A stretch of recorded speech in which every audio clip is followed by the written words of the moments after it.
Good evening and welcome to Cohoes City School District Board of Education meeting tonight, September 24th.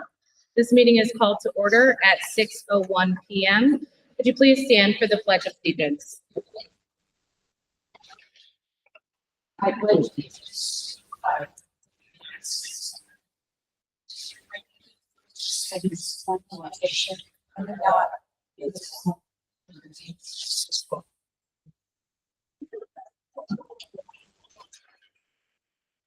Thank you. In case of an emergency, there's two exits on the side and the main door that you came in, and we would meet out front. Could we please have a roll call? Mr. Jackson. Here. Mrs. Snyder. Mrs. Snyder will be a little late. If she doesn't make it, she will be excused. Mrs. Gentry. Here. Mrs. Paradis. Here. Mr. Gross. Here. Mrs. Burwell. Here. And Mrs. Giller. I am here. At this time, I will turn it over to Superintendent O'Shea. Thank you and welcome everyone. You will see on the agenda that tonight the board is going to waive a second reading and adopt a policy about board meeting procedures. What that means is our agenda is part of a policy. We're now adding ex officio student board member reports to our board meeting. And there'll be a line on the agenda starting next time that has that. We're thinking about once a month. So for tonight, you fall under superintendent's update. I'm very pleased to have our student board members present. And if you could just, so everybody, this is our first official meeting with all of our administrators here this year. So if when you start, you just say who you are, what grade you're in, and then give your report. You have to use your outside, really cheering section voice. We've heard it before. You can do it. Okay. Hi, I'm Brittany Valencia, and I'm in 12th grade, and I'm going to talk about a little bit about the younger pouches and see it more from like a teacher's perspective. So I spoke to some of the teachers to see what they think and if they've seen any changes with the younger pouches. And a lot of teachers have said that they noticed that the students seem to be more engaged in class and they're participating more, they complete their work more efficiently. And another thing that one of the teachers mentioned, that the hallways have seen more, they feel more loud in a good way. There's like more conversations going on, and there hasn't been any like physical altercation so far, which is a good thing since like students don't have their phone, so they tend to focus more on school stuff and they don't focus on false rumors that are going on in school. So there hasn't been anything bad going on so far. My name is Hiba Junaid. I am in 11th grade. I'm a junior in high school. And I'm just going to go off of what Brittany said and start off with the yonder pouches. I have a few other sections I would like to talk about. But adjusting to the yonder pouches has been really a challenge for most of the students. But now it almost feels like second nature. Speaking as a student's perspective, I can honestly say that most of the time I hardly notice them anymore. Between classes, homework, clubs, and after-school activities, there's so much going on that phones are not really a necessity anymore. And as a result, overall screen time has also gone down. Face-to-face conversations have gone up. It's been a surprise to see how quickly people adapted. Some students have even made the pouches their own by decorating them with keychains, stickers, and some of them have even dyed them, I believe, which makes it feel more natural. The shift has not only reduced distractions, but also created space for more genuine conversations and stronger connections in and out of the classrooms. I also have some comments from a few of the students. Grace Jarose, who is an active participant in our school, has mentioned, I haven't seen much of a personal effect with the yonder pouches, and I think that they have been beneficial in getting kids to talk more and be more social. Although I do wish I could have it during lunch, just as a time to take a break and check my phone. Overall, I don't think it has been too much of a change. Isaiah Smith, a senior. I've seen a lot more kids participating. It's encouraged many students to talk to others and get more involved in school activities. They've even found the creativity to begin more clubs. And lastly, Chase Winslow mentioned, I feel like with the honor pouches, students have engaged in classwork and even with each other. It's become a more safer environment in and out of schools, and it's a benefit for the teachers as the work has been getting handed in a little bit earlier. The beginning of the school year has been outstanding, filled with energy, positivity, and a true sense of community. From the very first days, there has been a noticeable increase in school spirit, with students engaging in fun and meaningful conversations, building new relationships, and embracing fresh starts.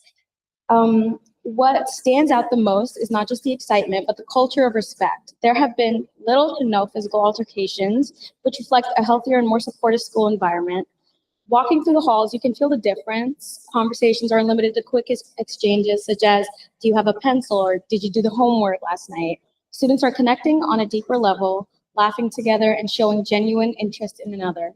And cliques seem to be breaking down, and students seem to be breaking up into larger groups and engaging with each other overall. And homecoming this year has been nothing short of outstanding. Students went all out on football games during Spirit Week and all the festivities that came with it. The energy was electric, the halls filled with color, and a sense of unity that you could feel everywhere. It was really colorful. Spirit Week was full of energy and participants. Surprisingly, we don't really get that many, but I have noticed a lot of students having bigger imaginations and creativity. Thank you. I really like how you guys split them. It was nice because you're at Hudson Valley, right? Yes. For a good portion of the day. I think that was great. And we've heard some really exciting things about homecoming. Also, I know a number of us were at homecoming, so thank you so much for that. No problem. Thank you. Very good. And next up, our athletic director, Jeff Funo, to provide a fall sports update and other things. I have some handouts. Oh, boy.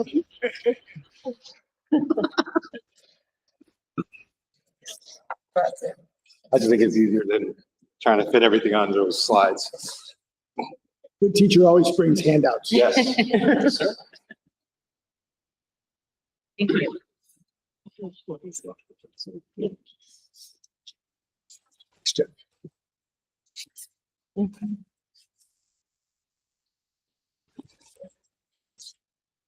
All right, fall sports 2025, participation numbers is what we started with on the packet. It's there for you to see.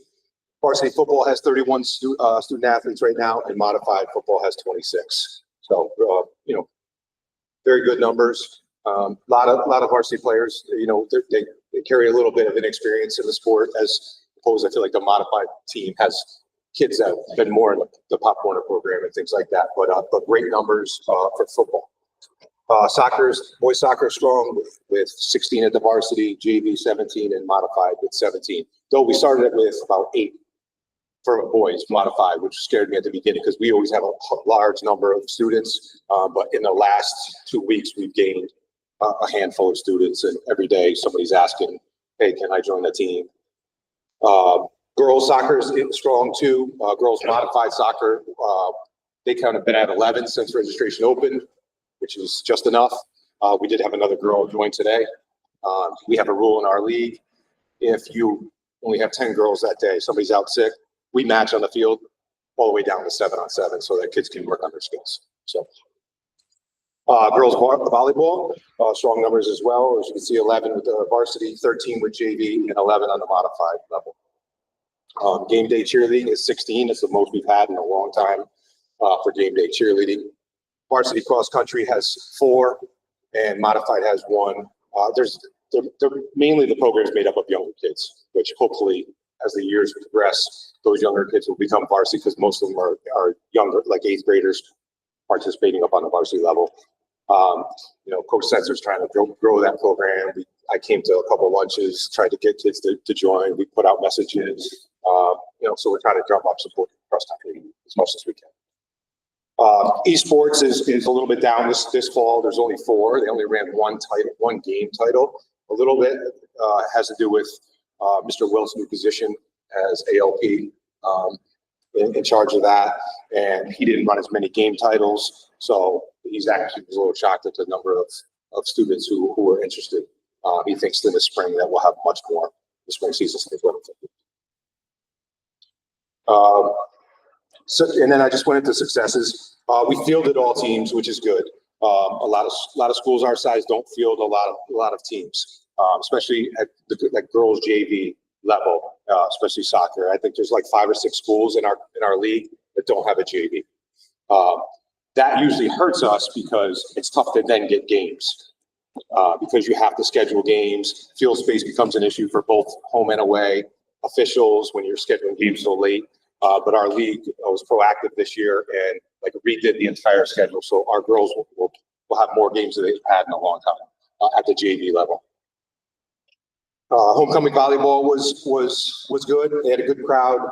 Student spectators were engaged. The kids were into it, and volleyball games are usually pretty quiet here in Cohoes, and it wasn't as quiet. So that sometimes people get a little upset with that, but our kids were good in what they were chanting, and when they weren't, we let them know, hey, don't do that. You know, there were other events going on at the same time, which makes it tough. And Tuesday was not our choice for a homecoming volleyball game, but the schedule dictates that. We had already had a game scheduled in league play away on a Thursday, and it's not something I could really change. We don't play everyone twice anymore in our league.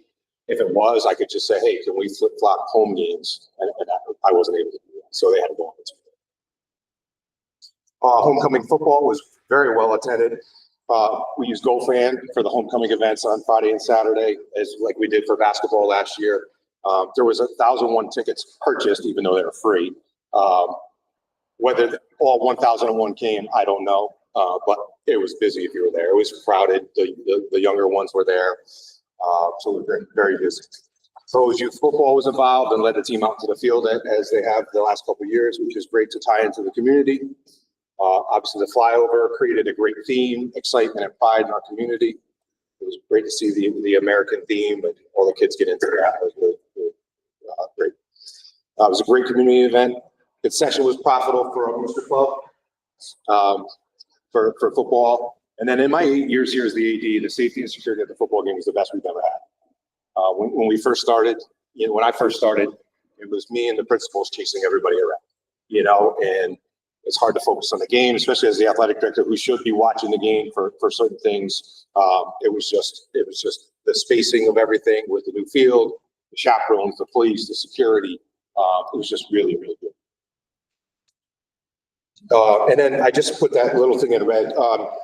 I've heard some chatter in the community. Just want to clear up any misconceptions regarding the scheduling of homecoming games. We didn't choose Glens Falls to be our homecoming opponent. It's kind of chosen for us. We would have liked a different opponent, but Section 2 football committee makes the schedule. I have no control over that. The only thing I can do is say playing Thursday, Friday, or Saturday. That's all I can do. I can't change the venue. I can't change who we're playing. I can't tell them 2 months ahead of time, I want to have this, I want to play at home on this date for our homecoming. I have no control over that. They don't take requests. So sometimes it's just how things fall. We played on the road the first couple weeks, then we played Glens Falls. Now we're on the road again for a couple weeks. Then we don't play home till Columbus Day weekend. That's not a good choice for the homecoming. Soccer's almost done. It's a weekend. A lot of people go away. And also we then now play Able Park on homecoming, or on that date.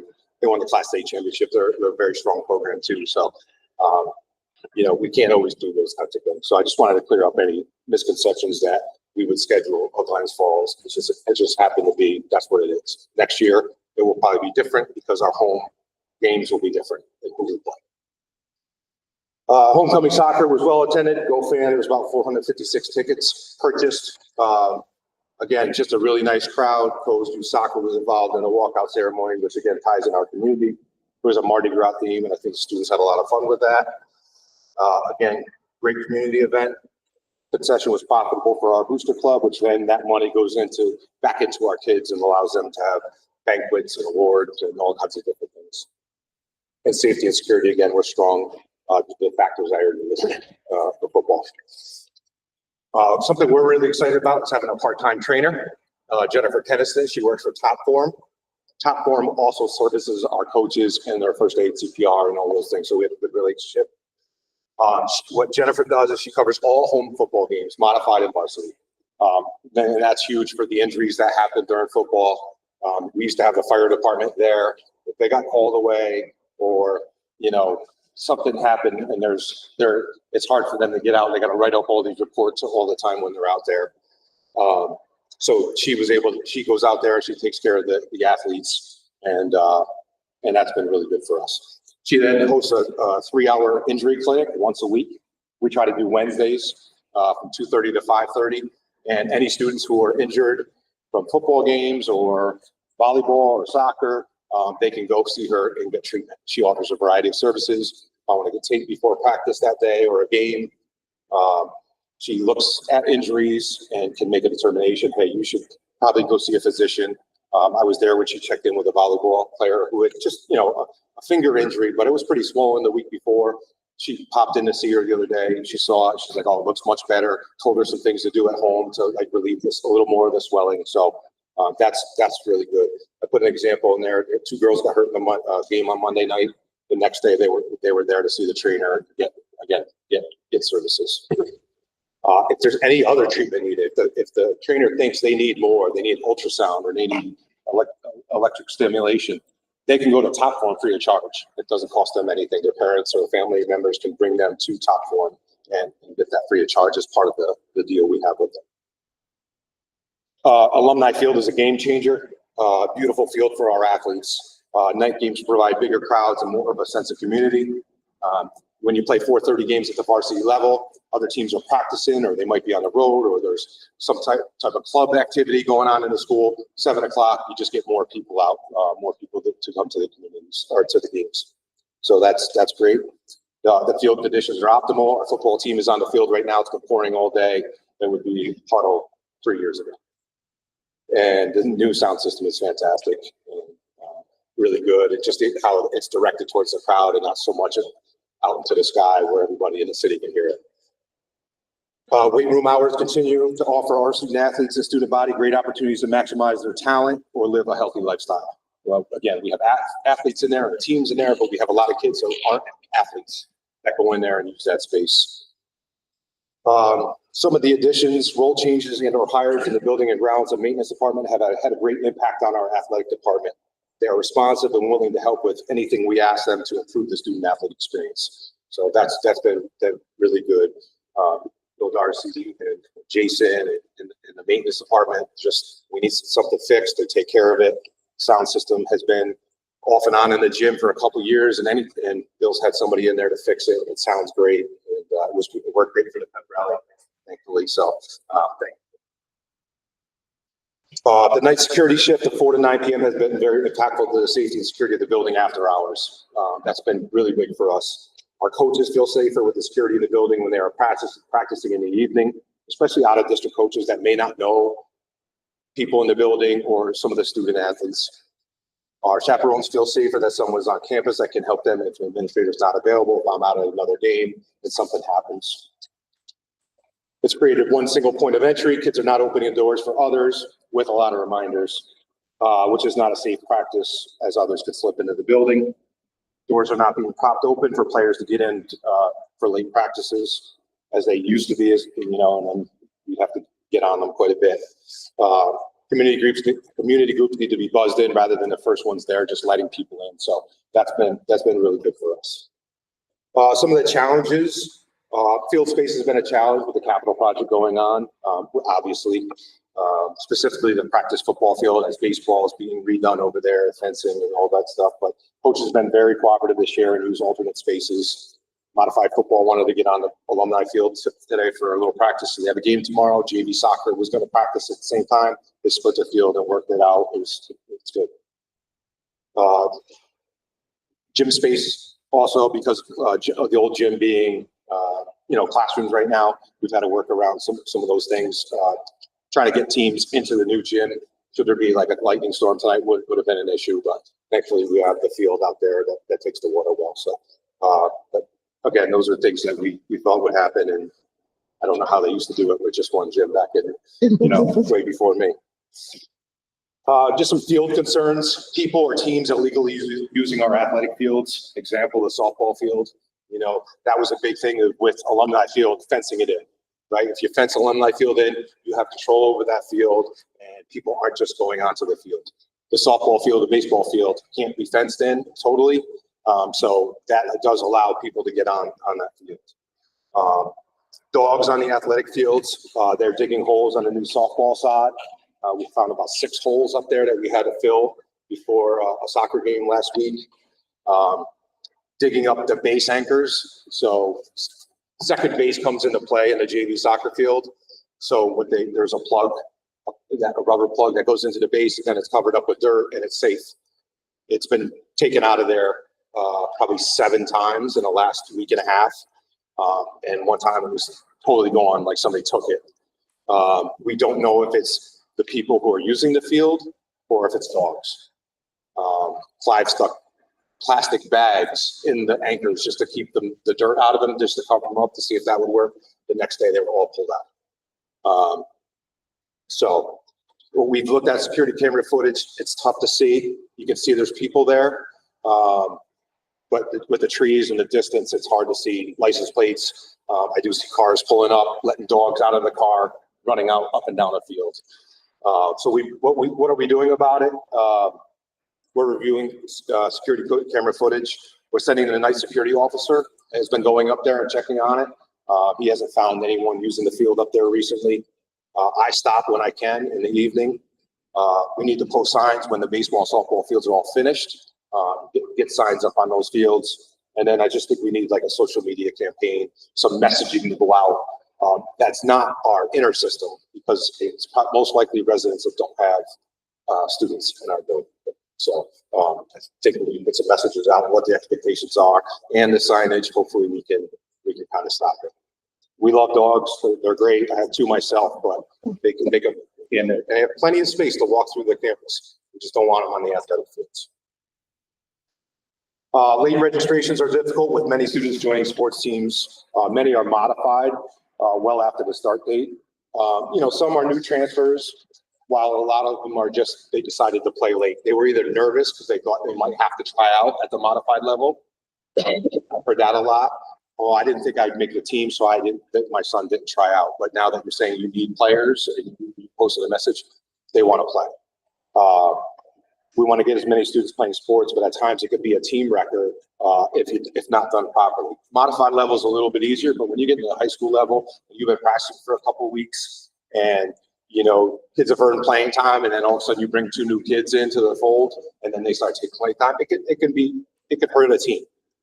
So we try to be good with that, and if a team had a tryout period, we don't usually allow people to come join a team. Student registrations are difficult at times with the families. We tried something a little bit different. We printed out their registration forms in their native language and gave it to them.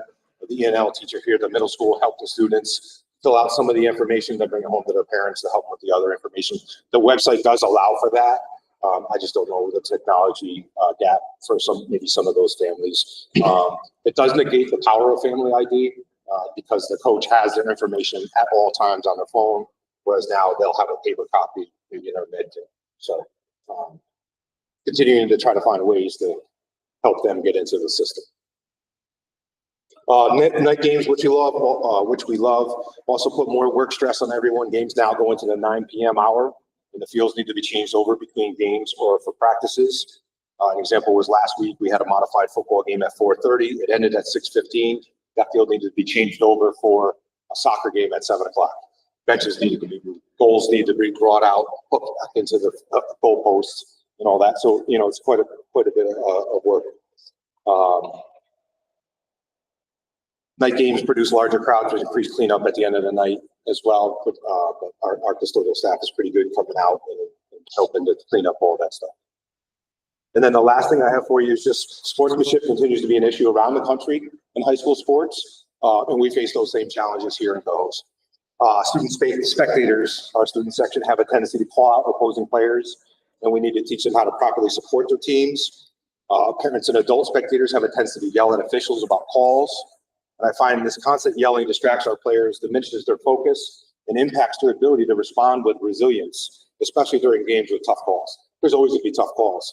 And, just trying to make the parents understand that if we're just constantly yelling, instead of yelling at the official, why don't we yell to our student athletes, hey, next play, let's move on from that. And I think that will be better for them in their resilience of what happened. So what are we doing to, get these messages across? We're posting things like the do's and don'ts of a student section. We have a couple signs up in the school. I posted on Schoology for them to read. We post weekly to bi-weekly messages on Parent Square to parents creating positive athletic environment. Reading messages we created on a sound system to encourage both students and parents to act in a positive way. Calling out bad behavior, poor behavior when it happens, and strategic placement of security and chaperones. And then I just put a couple of examples of the PA messages that we've read. We don't try to be harsh with them. We try to be encouraging and just getting our point across in a nice way. We know they don't mean harm by doing it. Some, especially our students, they just don't understand. You don't call out individual players on another team. It's not good for anybody. And then our parents are, a lot of times they're just passionate about the game, and sometimes they're worried about the safety of their child because there's some confrontations going on in the field, or physical play. And I get it, they don't want them to get hurt, but just getting those messages across to parents that there's a way to do it. So Jeff, one of the things that you and I talked about was coaches and coach training and how that all works with you, the meetings. If you could share that with the board a bit. Sure. We have a preseason meeting before every season. I have a Google Slides presentation that I go through before the season with the coaches. And then I have a digital handbook that I use instead of a paper hand copy like this. It's digital. It's a Google Sites. And it's got all the information, should they need anything. It's got forms on there. Anything we've talked about in the meeting, they have access to the Google Slides presentation and the Google Site presentations with that information. All our coaches are trained in first aid and CPR. The trainer does help. If there was an injury on the field while the trainer was there, she could come out and provide first aid as well. That's how we train our coaches. And then, we have a period of where we talk to them and give them opportunities to talk and share anything or have any issues that they have. And then I send a lot of emails out during the season, motivation, reminders about doors and security and all kinds of things. So I think they're part of the request to find out, is potential inconsistencies between coaches and levels. And I understand that, everybody's an individual person and you learn as you go. And some coaches are newer, some coaches are older. But honestly, we haven't asked the question in a long time. I'm like, I know what happened when I was there, but yeah. I don't really know what the protocol is, for certain pieces, especially now that we have Parent Square. I don't know if they're communicating with kids through groups or if they're communicating with parents through cell phones. So I think part of the question is what happens when you're in the middle of it, whether it's a game or a practice, or, is there a group, someone identified to say, this one should have a call home, or how does that work? And what does the communication look like between kids and coaches and parents? I think that's part of what we were kind of inquiring to. And I think, like I said, we haven't asked the question in a long time, sure. But also we have new technology that we're not sure how we're using. So it varies. We have a lot of out-of-district coaches that don't have access to Parent Square and Schoology. Some coaches use Schoology that are district employees. They create groups and then they message their students through Parent Square. or I'm sorry, through Schoology. Some use messaging apps. I think there's a modified coach that does use a messaging app. Sports, I'm not sure which one. There's so many out there that I forget. You know, I myself as a coach, I'm comfortable in, I have a group chat that I text them on their phone, practice is canceled, all those things. I'm very specific with them. There's no, it's just for me to communicate with you and you to ask me what time practice is. We're not going to go into detail about anything else, and we're not going to post memes, none of that stuff. And I'm very clear with them up front. There is a range of options that people are using for communication. As far as communicating with parents at the high school level, we don't really communicate with parents too often, except that there's issues. So if there's, if we have a problem with a student, we would call home. Coaches have access to that information. If somebody gets injured, we have access to that information to call home. But practice times, practice schedules, we deal with that as a student athlete as they're getting older, and that's where the communication should be. The modified level, some coaches like to involve the parents a little bit more with practice schedules and things like that. But again, it comes up down to the individual coach. Some coaches aren't very good with technology, especially some of the older coaches who, I do. There's one particular coach I message for him quite a bit. Do you think there would be benefit to using Parent Square as a vehicle to communicate like consistency throughout your department? It does have the ability to set up groups. It does have, I know Boston Spa, we are just onboarding it specifically for athletics because our new athletic director is, very used to using that as a communication tool. Just a thought. I mean, it seems to be something that parents are so used to now. Why not take advantage of something that is already exists within our district to encourage more of that kind of group dynamic, and also take away any kind of responsibility or liability on the coach to be having personal text messages back and forth.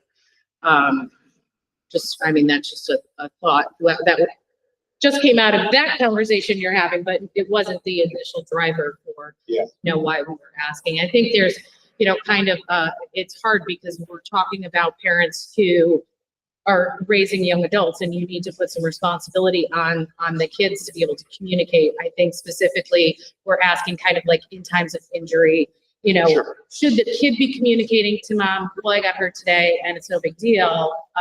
But then maybe it was actually something more significant where concussion protocol had to come in, or, something along that nature where coach needs to, seek other medical attention or whatever. I guess that's kind of the line of where the student athlete is responsible versus, the parent probably should be informed. Yeah. Because kids don't want to be out of sports. No, they don't. So, I mean, some kids, I think you can think of one with my last name, right, would never tell me when he was hurt. Right. Yep. So I guess that's kind of where this is coming from. It's like, where does that line fall? And do we have a consistent message for our folks to understand with that? Yes. Anytime a kid is injured, there should be no messaging. It should be a phone call, or when the parent shows up to pick up the student, it should be, I go to the car, or I go out and I speak to the parent. Depending on the severity of the injury, when it happened, if the kid rolls an ankle in basketball, I'm not on the phone with his mom or dad in 30 seconds.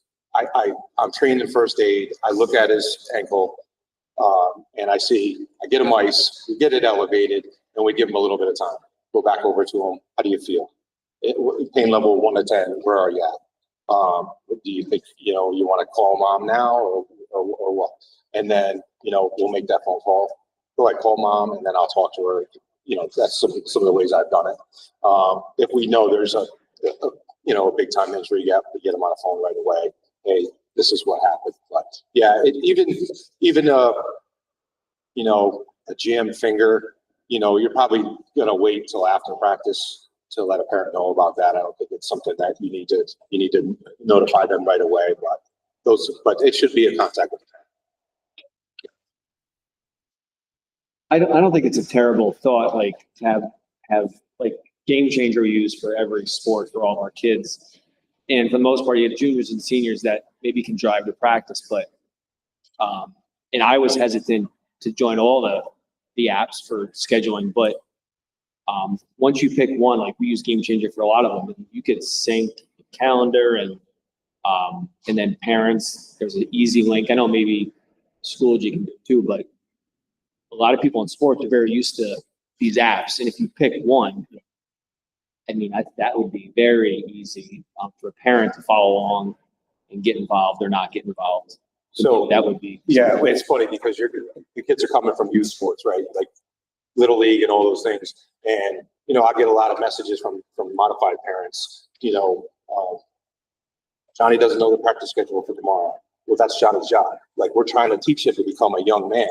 I don't want to handcuff a student athlete by just constantly going to their parents to tell them, hey, he needs this, he needs to do this. But we have to teach these kids to be a little bit independent at times as well. So especially at the high school level, the communication, I think, with the student is primary, and then with the parents second. The things that we should be discussing with parents on a secondary level would be, you know, maybe schedules, fundraisers and things like that. And I think too, you could have too much technology going on at one point. You got Schoology, you got Parents Square, we have our athletic site. So trying to roll all that into all these different things becomes difficult too.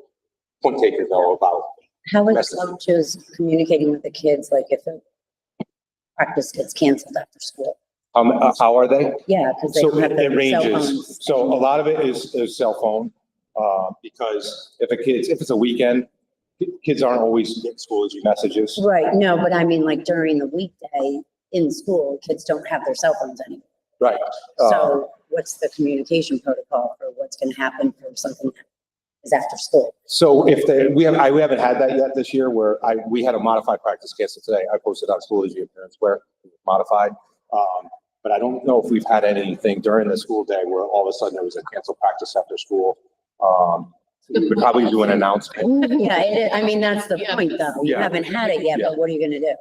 I mean, And how are, my guess would be they would text the student athletes, and when they saw their phone at the end of the day, they would do that. how are the parents gonna know that they need to pick them up after school as opposed to at 5 o'clock after the practice? Right. Certain things like that. Like you have to still keep communication open with the parents and aspect of that. I understand 100% that the student is so responsible Yeah. to know the schedule, to know what's going on and all that stuff. But what if the ride home is at 5? Well, now it's at 3. Right.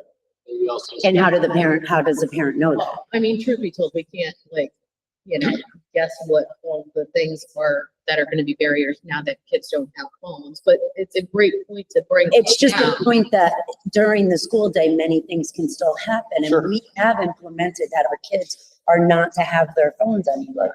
So where's the communication that, I mean, I understand like you can do an announcement at school for the kids. But it probably how are won't be they to the gonna- end of the day because you don't want to interrupt classes. Right, but, If you and then post how on are they Parents gonna, Square, then the parent knows, but they might not be able to get a hold of the kid because, so there's a lot of, but then the parent knows that they gotta pick their kid up early. Something Just to. some things to Sure. think about, like you have to think about these things now. I mean, I hate that we have to, now be dependent on another technology or whatever because we took the phone away from the kids, but it's just that, and believe me, I mean, we did it when I was growing up. It wasn't a big deal, so it's just something to think of. those schools still I have. mean, Follow up. I- Hey, no practice, pick me up. I think it was actually a bird that they recently No, there was definitely people out there. dropped a little note off at my mom's house. Does anybody else have any questions, Mr. related? I do. One quick question, forgive me because I'm somewhat new. Sure. The digital handbook, is that something we have access to? And if we don't, can we? If you want to share We got the an link. email a long time ago before you. Okay. Yeah, I'd like a copy. If you share with me, I'll share back. Absolutely. Well, I just want to thank you for your presentation tonight. I mean, really wonderful job. I feel like, moving forward. I mean, it all started with a conversation about branding however many years ago, and then taking the steps to build the brand and then build, how we talk about things in Cohoes. And now you're kind of seeing that with some of our equipment in our weight room, now having a trainer part-time. You can see the effort that is going into this department. And so I don't want you to think it's not appreciated, because I, for one, and I'm sure everybody else has heard from this community this week about how amazing this homecoming and start of school was. And I know that there was a lot of people out there that don't have any children in school anymore. And so it does not go unnoticed. We thank you very much. I know you got a little bit of, heat right here, just having this happen, but hopefully it's just like, how can we fill in gaps and how can we support you if there are gaps out there? So, thank you so much. We appreciate your effort, and, we're right behind you. Thanks. Thank you. So Tim and I, mostly Tim, are going to provide you with a brief instructional update, but in alignment with our beliefs in high expectations, future-ready knowledge and skills. We're really increasing our focus on K-12 alignment, actually pre-K-12 alignment. So just so you know, starting with our littlest students, pre-K students, our 4-year-olds are learning foundations this year. You might recall that's our K2 phonics program that really assists us in our reading program. So that's rolled out for our 4-year-olds. Thank you to Mrs. DeCero. I know there's a lot of other communication between pre-K and looking at the kindergarten. There's also a new curriculum that pre-K has been doing this year, implemented as part of our Quality Stars review, and that is called Early Learning Matters. No, what is that called? The curriculum? The new pre-K Early Learning Matters. So just so you know, that's a change at our youngest. Our 6th grade teachers later, or maybe it was today, the 24th, was today, looking at interreading to continue from 5th grade to 6th grade. Starting last school year, our 5th and 6th grade teachers met together in person on the transition versus forms, thanks to Dr. Mundell. And I know there's some more things that you'd like to share about alignment and other things. So along the theme of the Tiger Way and student engagement for high expectations, I want to share with you that at one of our October board meetings, you'll be receiving a proposal from our newest voluntary club, the Model UN. The advisor is currently working out scheduling some competitions over at Hudson Valley. They're day-long competitions, but there is a competition in Syracuse that's an overnight competition scheduled for December 9th and 10th. I've seen a draft of the details that she's putting together to share with you as a proposal for you to approve, because it's an overnight trip. It's very thorough. I was very impressed by it, and it's really great to see that club have some excitement and then to be able to go out and compete against students statewide in central New York. So I look forward to sharing that with you at one of the next 2 agenda preparation meetings. Over the summer, we recognized that some of the issues that we've had with device management, and particularly some issues with maintenance of devices in the middle school particularly, and we really do believe that higher levels of student engagement will cause students to use those devices appropriately and take care of them.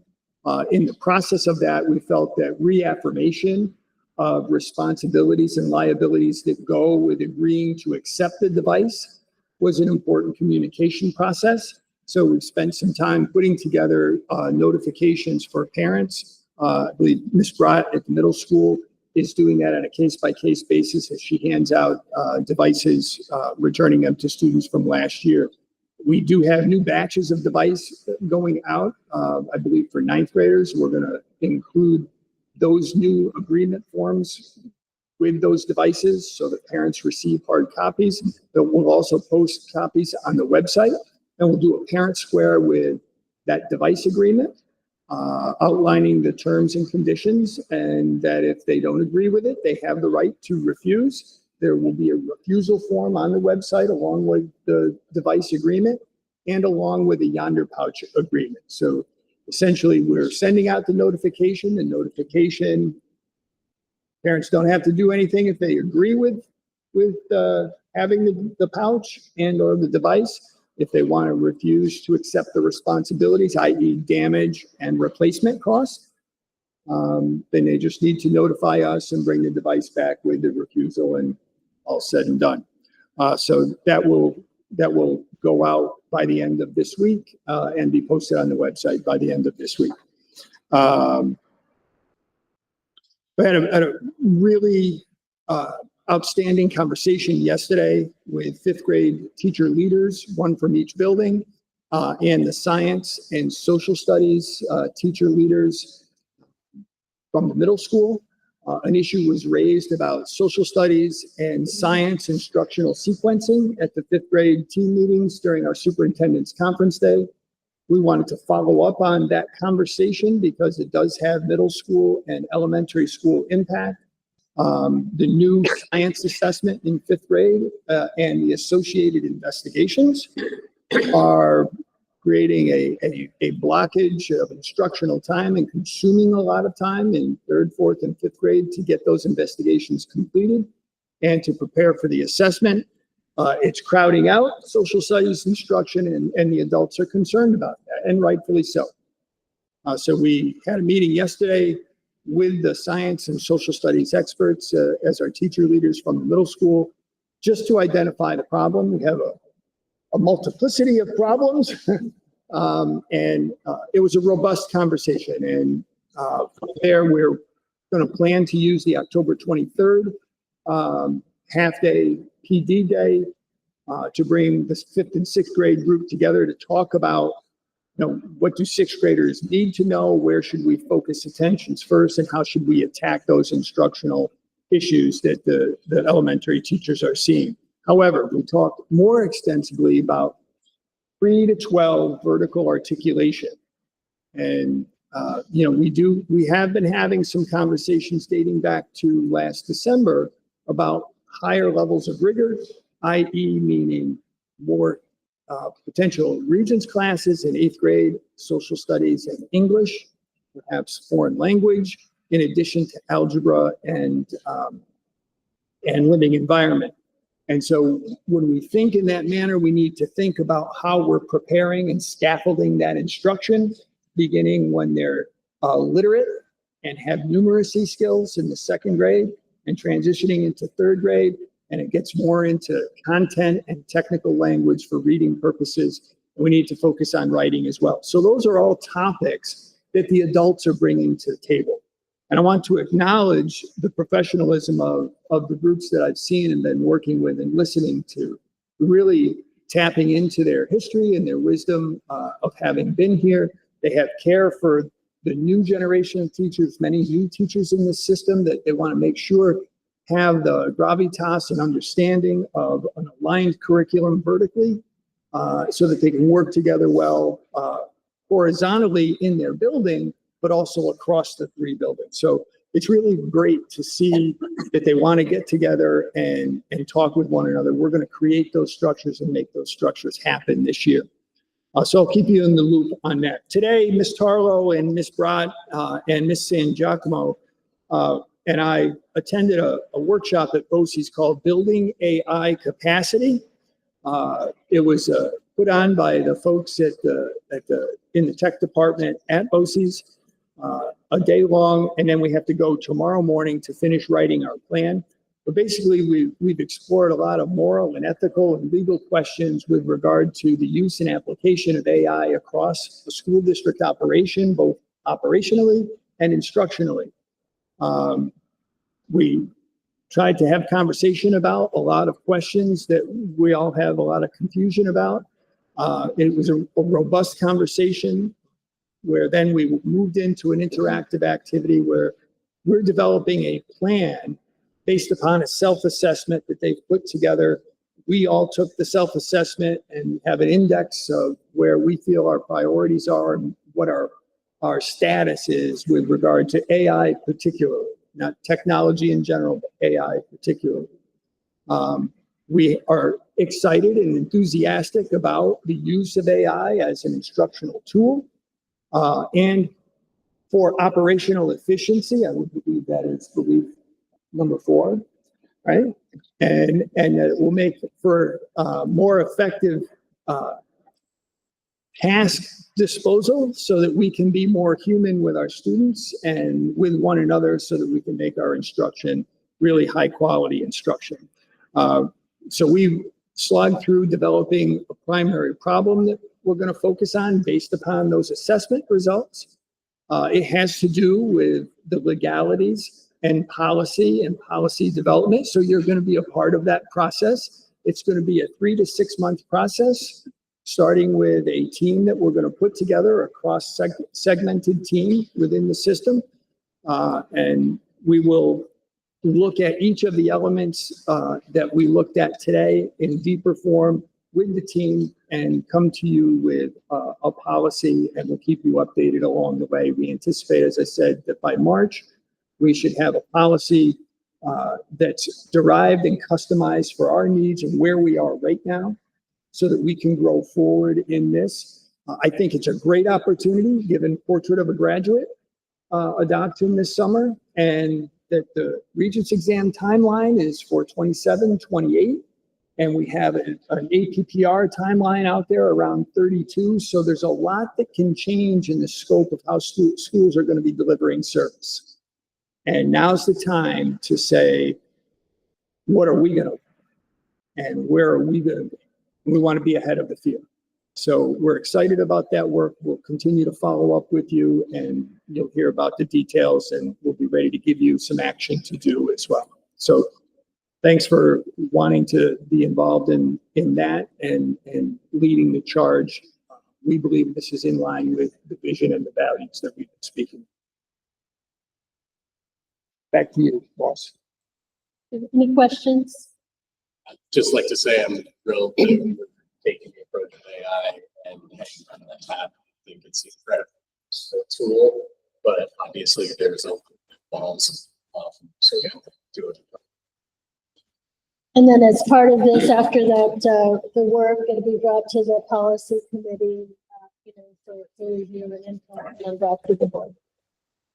I'm excited to hear the conversations that you've had this summer with the team talking about, the vertical alignment. I know it's been a concern since COVID. I think there was a lot of things that kind of fell by the wayside because it was just like English, math, we have to get this, these things in, and then science got thrown in there with a completely new curriculum. And so I'm glad to hear that there's going to be an all-encompassing focus, so that kids are prepared when they get to middle school to do the things that they do. Also really appreciate the conversations that you're having about, rigor and how we can do that from, our youngest students all the way up, and encouraging more, Regents level classes at the middle school and, more pathways at the high school. Love to be able to see us, be able to house our own CTE, pathways. I think if we're talking about Portrait of a Graduate, those are the things that we really need to be concerning. Any new kind of additions to our program is what can this student look like versus what this student looks like if we take out the fact that they need to pass 5 Regents exams to graduate, and maybe supplement that with something where talent and skill can replace that. So I think the work is important, and I think it's relevant, and I think, the time that you're spending on it is great, and I'm very happy to hear it. I also just had a clarifying question on the refusal, because we are pushing this Yonder pouch and, the elimination of the cell phone. How does that work? Is it like, It's for the device refusal. so the pouch itself? Pouch itself is mandatory. Okay, That's legal. okay. Chromebook rules. Okay, you mentioned yonder pouch, so I was like, how are we letting people refuse a yonder pouch if we're mandating that they have a yonder? Okay, And I just want to mention, since APPR was mentioned, and I know it's 2032, but we don't want to wait that long. We had a meeting with the APPR committee in June, and we have one planned October, near the end of October. And so we have our APPR committee looking at our evaluation plan. It might be a 2-year process, but that gets us well ahead of 2032. So hopefully not too far ahead, because we know state ed likes to just make demands and changes change like things, who knows, but, 6 months before you have to do it. So appreciate that. Stacy, what's that? You have some things? Oh, yeah. So we had our audit company MMB in the first week of September, so September 8th through the 12th. So they conducted their annual field work, made a team of 3 to 5 people each day. So we have the general fund audited, and then they select portions of the federal funds, which this year they selected the child nutrition program, as well as IDEA 611 grant.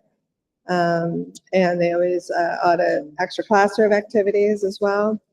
So we have a couple of items to follow up. I owe them a couple of journal entries. I do expect the report late in October. It usually takes them a good month to turn it around. So I'll be completing the ST3s at the same time. We will have our audit committee meeting in November, I expect. So first couple of weeks of November. So as soon as I can firm up a date with them, I'll send you, if I have options, I'll send you the options. Sometimes there's only one date and it doesn't work for the majority. So that's going to be expected in November. I'll talk about the report, a summary of it after the audit committee meeting in November, at the November meeting. And I'll also talk about the reserve plan. So that's a several page plan about our reserves, what the purposes are, what the balances are. And then later in the year, usually at the end of the year, if we're going to have any recommendations for funding, that would come later in June. So I'll document in the plan in November what the recommendations were in June and we acted on in June. For December, we'll have the long range financial plan. So usually that's based off of the actuals for last year. So it's 24, 25. I project what things should look like in the next 4 years. That's based on what I know at this time. We put in some assumptions. It's usually if folks are retirement age, if we have some larger pockets of staff that might retire, we might see some natural attrition through that. So those things are assumed, as well as rates, because it's just too early to say. And then usually at the end of the year, we update that and we tighten that up. So that's October, November, and December for you. I know. I'll tie it up. Anything? No. Is there any questions? Okay. And just since we're mentioning committees, we did have our first safety committee meeting just last week. I know we have some safety committee team members here. I'm not sure if anyone wants to speak to it, but it was a well-attended committee. We thank you to the mayor, the police chief, and the fire department chief. I can share the minutes of the meeting with you. We're also at the next meeting, you'll be getting a tentative outline of committee meeting dates for the year. We've been working on that. Also, what the board presentations will be for the year, for your review and discussion, and what else you would like to see. So we're working on that. But any comments on the safety committee meeting? I just thank you to everybody who came. I think, of some of the meetings, it was productive, being the first and having conversations about some of the struggles we're having. I think it's important that all of the stakeholders here, especially in the different buildings where each other are at. So I think it was a productive meeting. All of the committees of all the committees, that one is kind of less of a question as to like what the purpose is. Some of them, we have to think about, what is our purpose? What is our goals this year? What are we driving to? And where do we want to get? I think that one's pretty self-explanatory. We obviously can't disclose, certain information from it, but safety committee, tried and true. Everybody showed up. It's great. And congratulations to Ms. Tarlow on getting her arrows on the roadways so that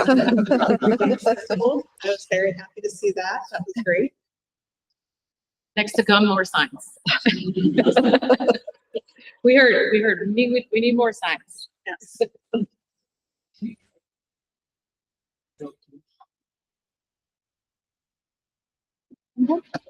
Any other questions? Okay, so we'll move on to the agenda portion of our meeting. Does the board have any discussion on the agenda tonight?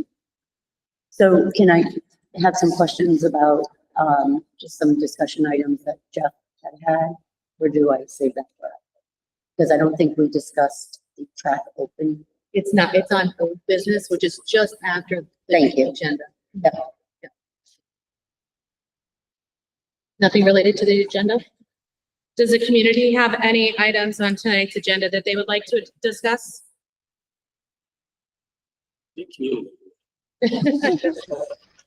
So old business, moving on. So one of the topics that we did want to bring up, so did you want to take the lead? You want me to? I just wanted to address the concerns that the public has about the limited amount of time that the track is open in the morning for the residents of Cohoes to be able to use it. So I know that it's due to safety concerns and the fact of having someone there as a monitor and stuff. So if we wanted to just discuss that. Sure. So I think that a lot of us, especially at the table here, have heard some rumblings in the community, similar, rumor mill spreads, that we are trying to keep our community off the track. And I think that there's a lot of, historical background there with people who have been able to use and access the track whenever they want. And they're just used to, that's how it's always been done. I think that each of us have had conversations, especially, with each other in response to this. We have pushed for access to this track for months and months. And we know that, the capital project was a priority for us. We have windows that we need to maintain for construction to continue, for our timelines to be able to be met. And so, understanding all that, I think we as a board still pushed to ask, request access, and we're grateful and thankful that we have that 6 to 7. I think one of the things that people really aren't thinking about, but after you talk to them, they reconsider, is the fact that it's just different now. It's completely fenced in. There's a single point of entry. If we don't have any control over, who's accessing the space, it's really difficult for us, to say that we can 100% keep that person safe within a confined space when we don't know who's coming in and out. So, our message today, kind of to have a public conversation, is access is coming. We're not keeping it away from you. We have 8 teams using one space right now because we have construction on other fields, and we can't, pay security to be there 24/7. And one of the requests was certainly the weekend. But again, it is a challenge because, our folks also have families and should be able to have, some time on the weekends too. So until we come to a point where our contractors through the capital project are able to, have some sort of access that can be approved, and we can get people vetted to make sure that everyone on the track using this space is safe, this is what we could offer. And I know that there's already been communication out about the indoor track and usage for that as well.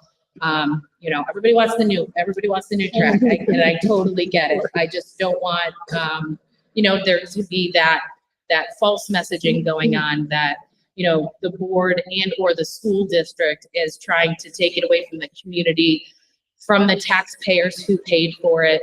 We know, we understand, we appreciate, however, safety is paramount, and we need to also think about the investment that all of our community members have made for this track, and we need to make sure that we can secure it. So I guess that's what I have to say. I don't know if anybody else. And I want to reiterate what Jeff said, on our open fields, they're not being taken care of. Yeah. So, on the softball field and the baseball field now, the community is not taking good care of those spaces now. So we do have to protect the investment, as you said. But I would like to look, to our architects to help us come up with a solution. So just, as mentioned before, we have talked to our architects. They are exploring. I don't know if our OAT meeting is it next Wednesday or the week after? Next Wednesday. Next Wednesday. So we will, talk again next Wednesday. I'll have an update for you after that. I've also talked to Mary Beth about the communication that we are working on this, that right now, but after school, the fields are busy till 9 o'clock or more each I night. feel like Mr. does Yeah. want to say Okay, something. I'm not yeah. sure if anybody else feel that, but. Go ahead, Jeff. What's small, why it's not been. Or there was we had what? Practices and games were done at 6. That was it. Tonight. Now I have class. So now I have games that used to be 2 to 3 days a week. And then you have to practically put them on later at night instead. We are using that field way more than we used to. We got lights, fire, it's more than you need.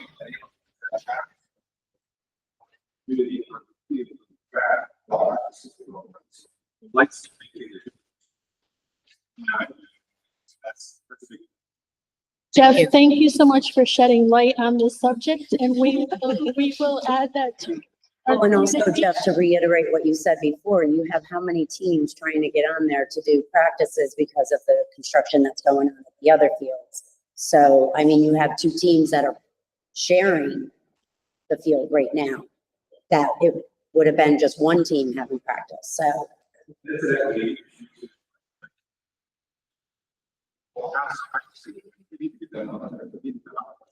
Right.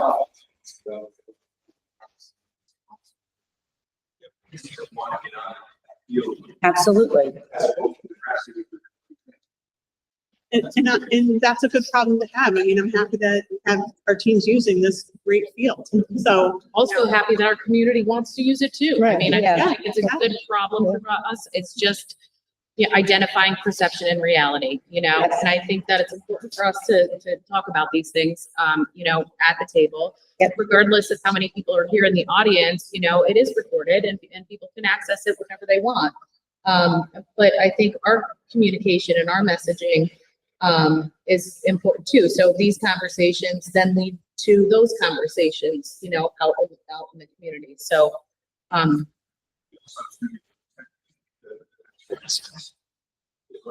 yeah, I did say, yeah.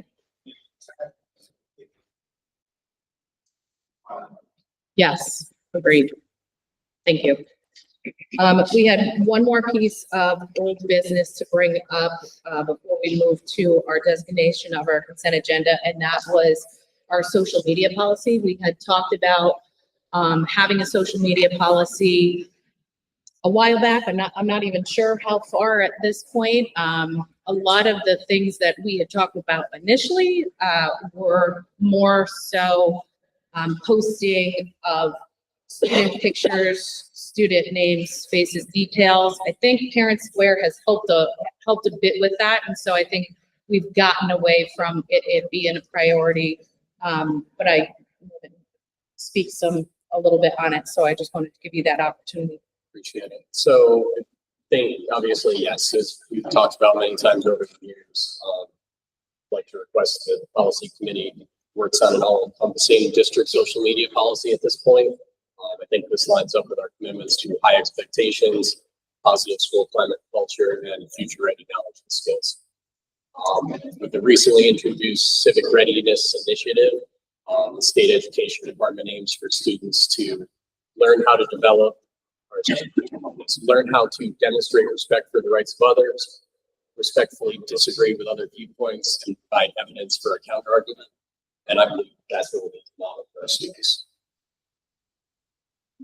So part of it coming up in conversation is for us to talk about if this is something we'd like to investigate further. Obviously, first steps within policy committee is actually getting it to policy committee. So, you know, we kind of need to decide that it's a priority for the board as a whole, and then, you know, charge the policy committee with coming up with either, you know, templates and or, you know, other policies that we could pull from. So this wouldn't be a final discussion. It would just be a consideration to bring it to policy committee. So I just wanted to get everybody's feeling about whether you think this is a priority and or consideration for policy committee moving forward. I think it is. Yeah, I mean, I think everyone can agree our role as a board is about governance and policy.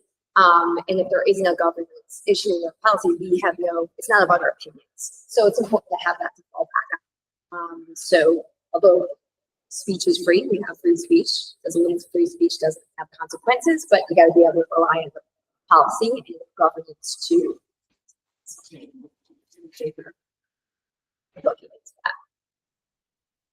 I agree with you, Matt. I'm not on a lot of social media, but obviously everyone is, and so you hear things. Yeah, I think it makes sense. I'm just gonna go and say that I totally believe in free speech for everybody. I don't think that people need to be pleased by their own personal views or what they want to say in public or post in public.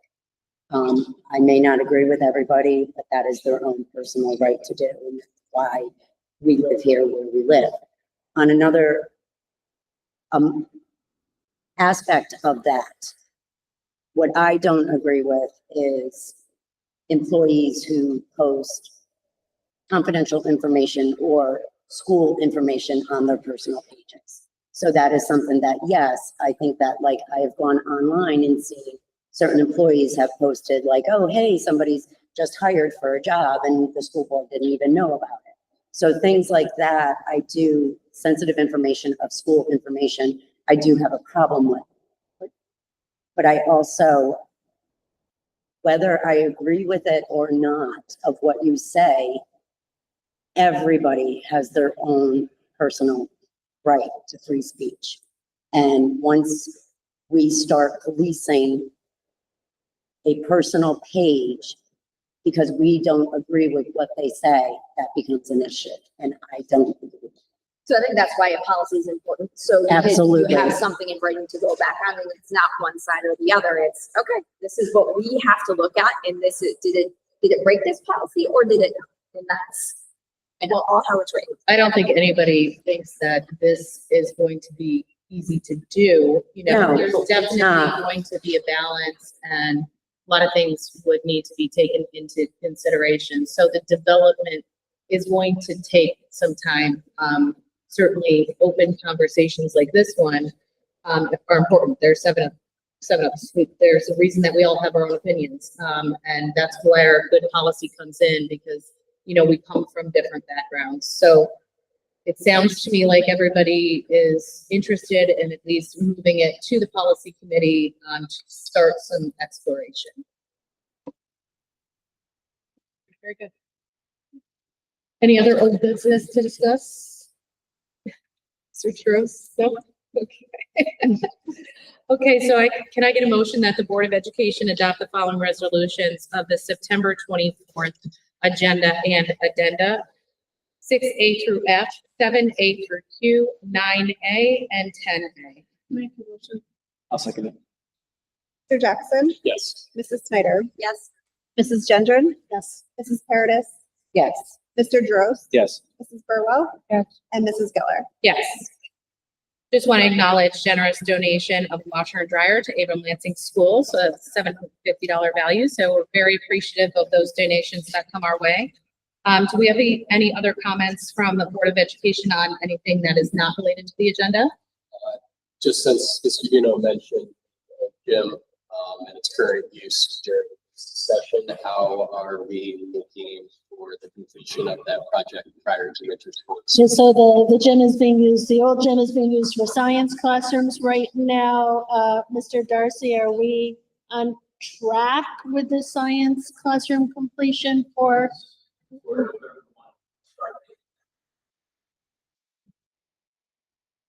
Thank you. I may ask again a few times between now and then. I may ask again a few times between now and then. Anything else from board members? I do actually Sure. want to just give a shout out to, I did, Mrs. Harlow. I'm gonna do, and Jen You can do it Heaney in for tandem, arranging, works, we know. I know, for arranging the flyover. That was great. So a shout out to you and Miss Heaney. And actually for all the upcoming activities, I wasn't actually able to attend this year. I was visiting my daughter in Buffalo, but I definitely saw a lot of positive feedback from community members all over social media, and the pictures and the videos of the flyover. Everything was great. So. I agree, and the middle school's help as well during the entire event was phenomenal. Okay, are there any comments from the audience on anything? This is the chair. Jacqueline Shira. I just want to say, again, great job for homecoming. I did run the football team, and I want to say, Mr. Nuno mentioned that we did very well in the session, and I want to say we would not have enough to do as well if it wasn't for the 6 absolutely fabulous student volunteers that came in and spent the entire evening with me in that concession stand. I asked Ms. Carla to put something out. I got 3 to begin with.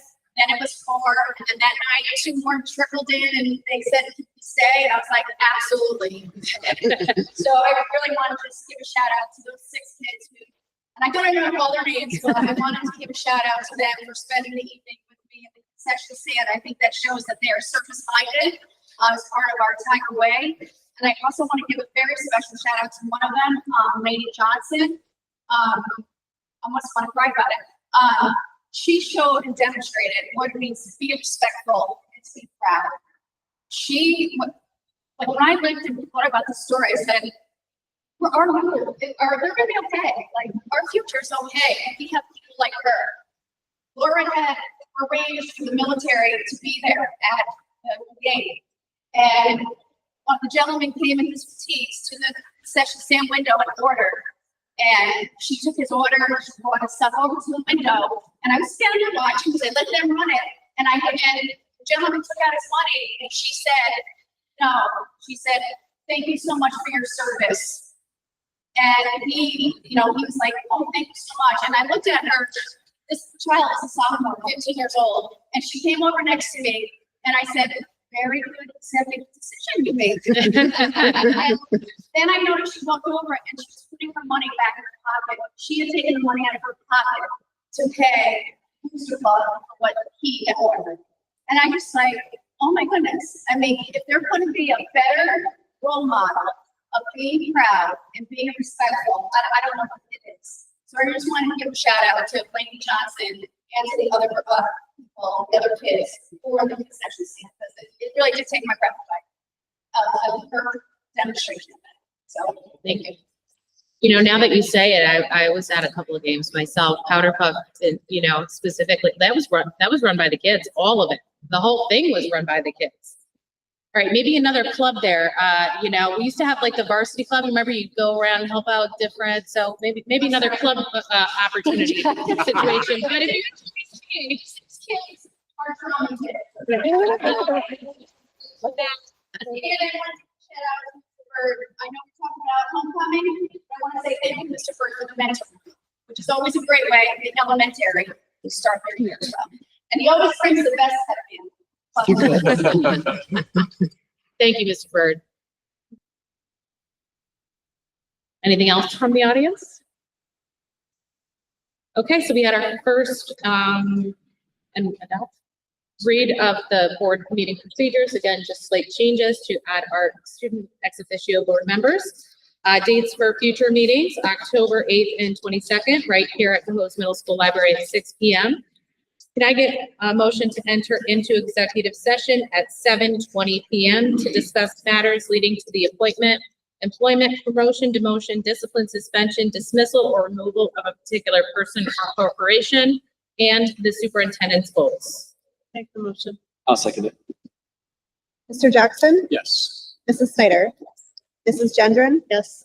Mrs. Paradis, Yes. Mr. Drost, Yes. Mrs. Burwell, Yes. and Mrs. Geller. Yes. Thank you all for coming in tonight. We don't expect to return.